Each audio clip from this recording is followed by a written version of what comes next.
Hey, this is me in the raw. This is what I look like when I'm in here. Creepy eyes. I learned that when I was in grade 4. When you're just kids, right? The cutest girl in the class did that to me. And I never forgot it. And then I started doing it. Can you hear me all right? I wanted to tell you that while I was waiting to get loaded, not the weekend kind, I got that one from Road Dog. I can't remember his name on Road. There's all kinds of Road Dogs on there. But while I was waiting to get loaded, I decided to clean this truck, and I lifted everything out of the front seat. I moved out all my waters. I threw my carpets out, and I got my bucket out, and I went and got some water. I got my Lysol over there, and I cleaned it right out. That's actually what was good with the blower, because I swept everything out from the back here and from underneath, and I pushed it all forward. And the wind was going through the truck this way, so I opened the doors and I just used the blower and blew it all out. Get yourself a blower. Those little mini vacuum cleaners, they don't really work. You don't want to even waste your time.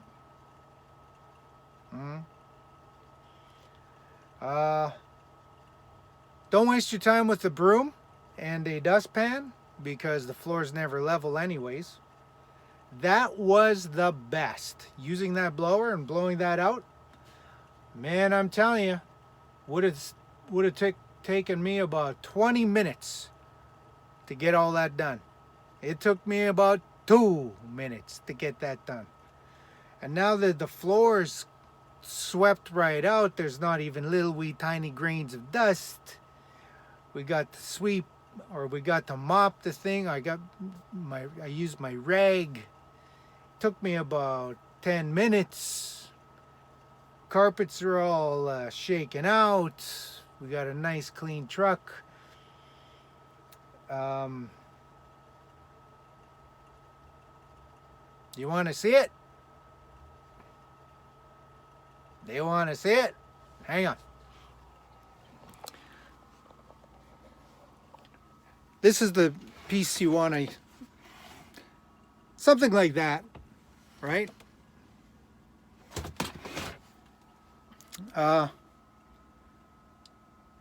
It's very helpful. What would take me 20 minutes to half an hour to sweep out that back trailer. Half an hour to do a good job. And lots of truckers, they don't do a very good job. But you could get that truck done in 2 minutes with that blower. All right. Let's see if I can turn this around.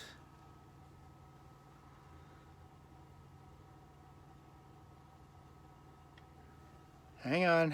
I know you want to see. But I got to make sure that I don't have anything incriminating over here. Hang on.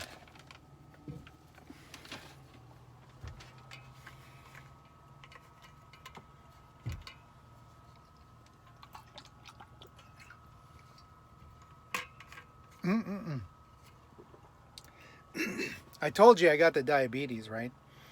So sometimes when my sugar levels get a little high, I'm on this medication that makes you thirsty when your sugars get a little high. And I just finished eating dinner. And part of my dinner was eating McDonald's. And part of McDonald's was this drink here. And I drank that much. That's way too much. Okay. It looks like I don't have anything incriminating. This is where I sleep. I forgot my pillows. But I didn't forget my cushions. So that's what bedtime looks like. Sleepy time, bedtime.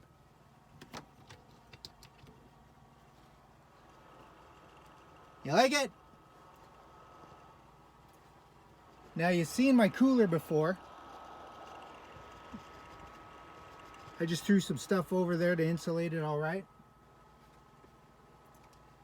That's what the bed looks like. There's my pajamas. That's what it looks like down there. I didn't put away my brush and that's my dirty rag. I use this to clean the floor, but it's dirty now. I just didn't want it to be wet and dry. This is what it looks like. So this is what I usually grab things for. There's some chips there, some seeds. There's a book to grab, a couple of books I like to read. This is the one I've been reading to you about, talking to you about. This one's a very, very good book. You really need to read that one. And if you really want to understand race and racism, you want to read this book. It's a little light reading, but it's all right.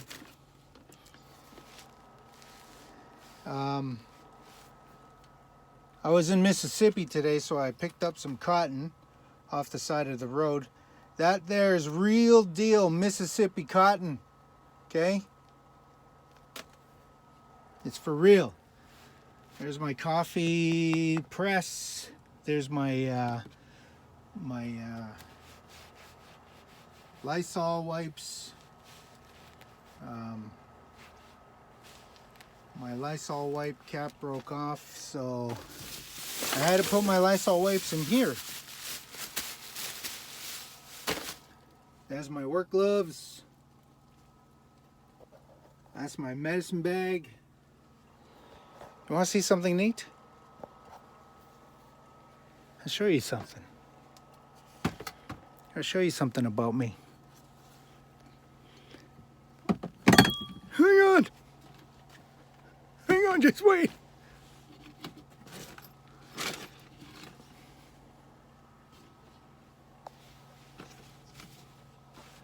I'm going to show you something neat. I'm making a bit of a mess here.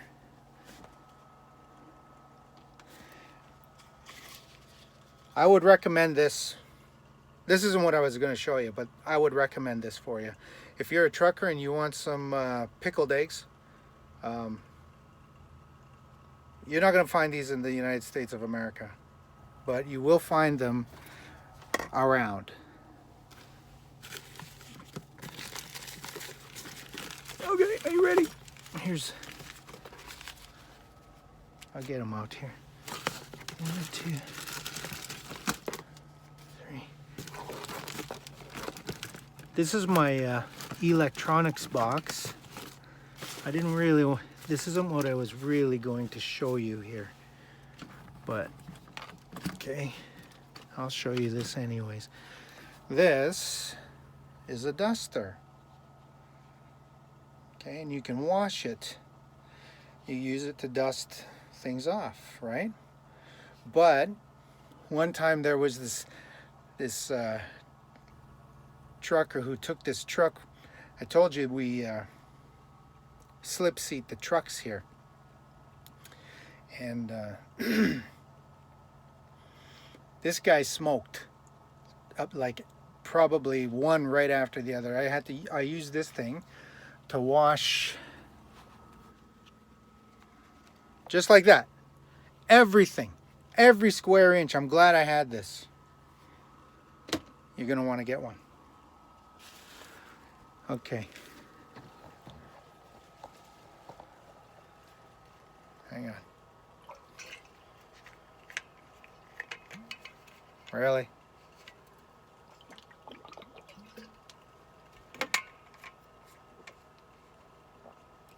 You got to undo the cap first. But this says cedar. This says sage.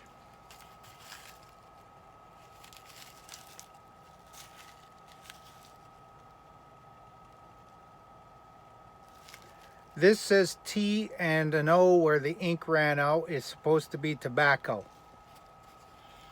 These are three of the 4 directions medicines that the Anishinaabe use for ceremony purposes. Now I drink. I like to drink whiskey, but I'll drink beer too, king of beers. But most people, they don't, most traditional people, they have this belief that if you're going to be on the red road, there's going to be no drinking. I don't really believe that. I think that's Christian influence coming in from colonialism and colonization and all of that.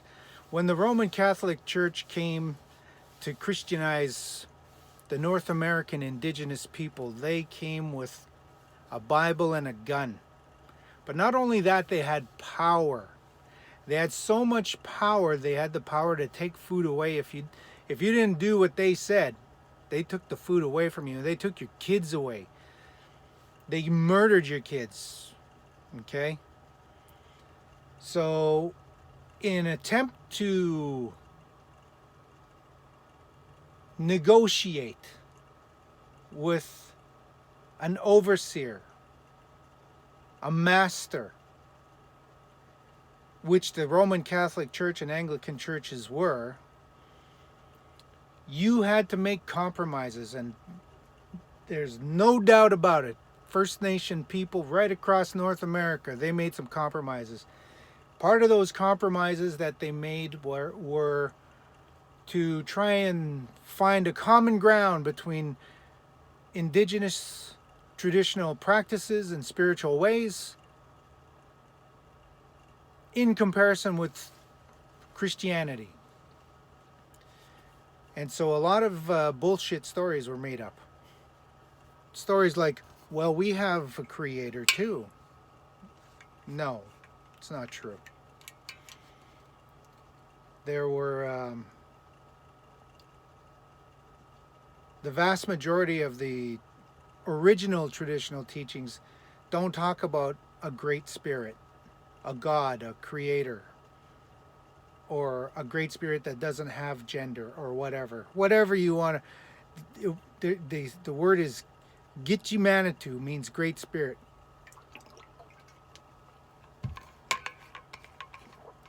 They're trying to tell the Roman Catholic priests, well, we have a God too. It's the same God as your God. It just goes by a different name. In our language, we say Gitchimanitu. In your language, you say God. This is the common ground. This is a bullshit lie. The original traditional spiritual teachings were based on spirits, not a great spirit. There was no great spirit. There was all kinds of spirits. There was a spirit in a rock. There was a spirit in a small brook. There was a spirit in an area over there. There's spirit in a tree. And that the perception of everything was through this idea of seeing everything that has a spirit. Totally different than Christianity. Anyways, these 3 out of the 4 medicines, sage, cedar, tobacco, the 4th one is sweetgrass. Where's my sweetgrass?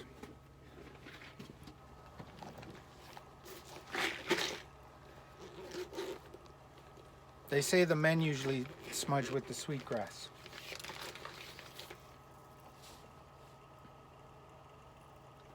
Now I know some indigenous people are laughing because of its size. It doesn't come from the bush, as we call it. So there you have it, all 4 medicines.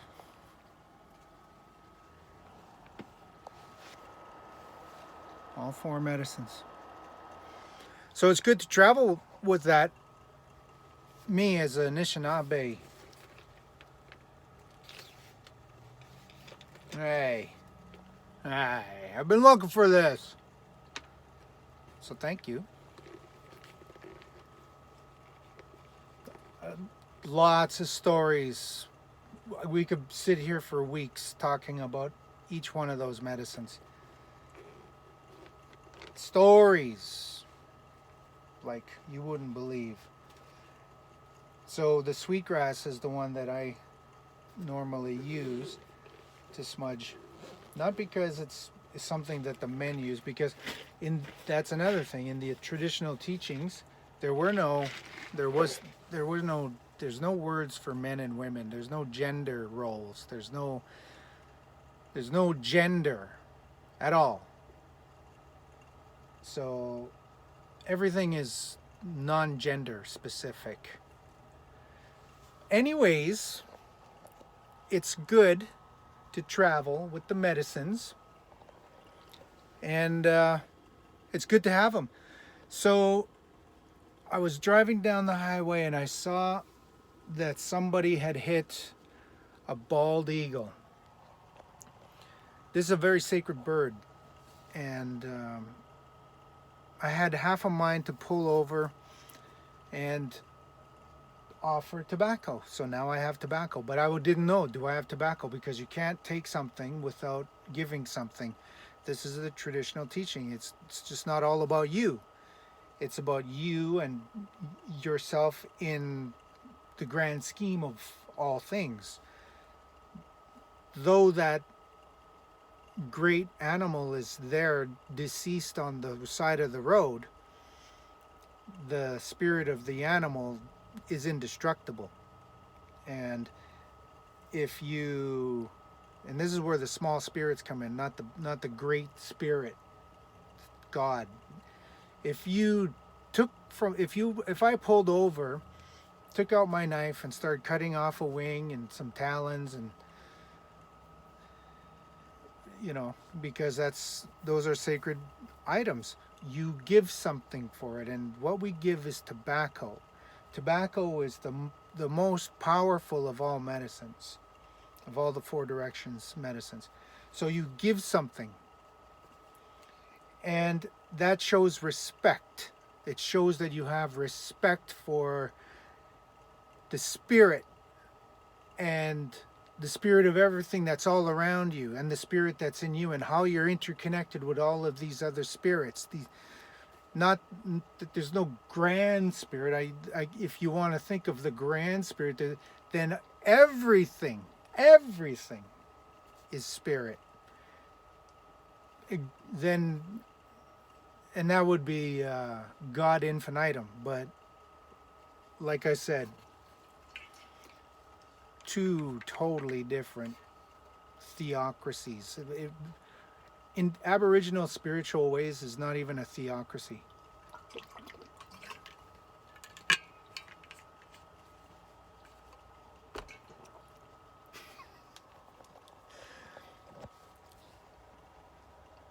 Chill, bro.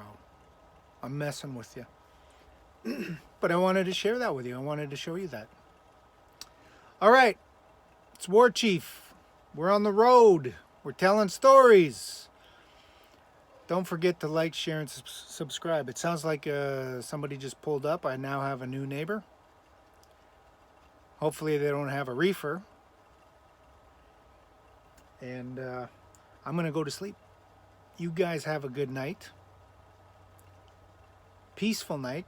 Sweet dreams. I think I showed you how much water I had before. Yeah. Anyways, that's my rig. That's how I set it up. I'm trying to declutter it, but